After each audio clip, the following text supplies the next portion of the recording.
Ladies and gentlemen, finally it is here, the new GT4 RS.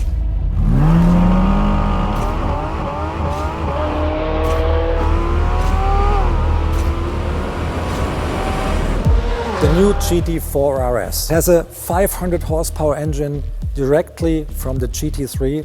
It revs up to 9,000 RPM. It has a dry sump lubrication. It has a rigid valve train. It has all the features a race car's engine has, and it's such a pleasure to drive in that car. Next thing, let's look at the aerodynamics. The car is RS. RS means Rennsport, so it's a car for the track, but it's a car for pleasure driving as well. It is so much fun on the street and it's very capable on the racetrack. Look at the aerodynamics. The car has a lot more downforce than its little brother, the GT4. You can see it on the front wing, which is protruding a little bit more. There's more air coming out of the rear side of the cooler. We have this new front fenders made of carbon fiber that extract the air out of the wheel wells. We have additional brake cooling through the NACTA ducts in the carbon fiber hood.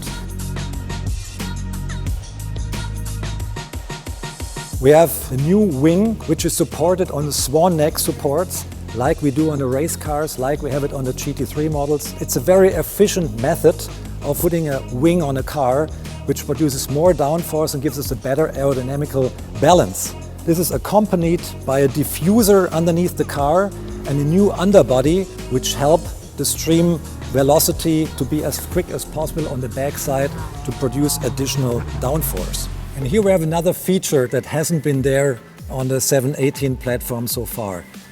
This is the air intake for the GT3 engine that is supported in the middle of the car. All the process air enters here and goes through ducts to a visible intake system that is right behind the driver's ears, and that makes a great sound, I can tell you. Here you can see the ducts from the outside directly to the air filter element, which is placed here. And this is a whole new bespoke system, especially developed for the GT4 RS. This is something new to this model line, and it is something very, very emotional. A lot of changes on the suspension as well. Spherical ball joints on all joints here. We have magnesium wheels for the Weissach package and forged aluminum wheels for the normal version. We have bigger brakes. We have the 410s and 390mm optional Porsche ceramic discs, and we have a 408mm all-new steel disc for the standard model. We have new dampers on this car, tauter springs, and a new geometry as well.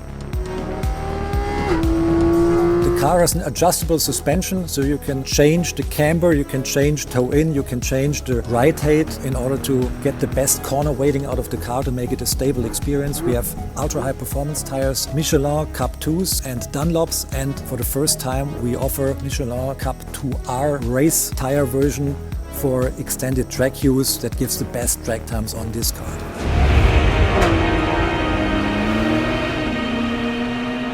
If you just have a look at the interior, for the first time we use Racetex material on the upper part of the dashboard, which gives it a very classy and racy look. We have carbon fiber trim, we have the Weissach package insignia, and we have a very lightweight roll cage made of titanium. But you know what I like best about this car? It's the engine sound, it's the emotion, it's incredible the experience you get when you drive that thing.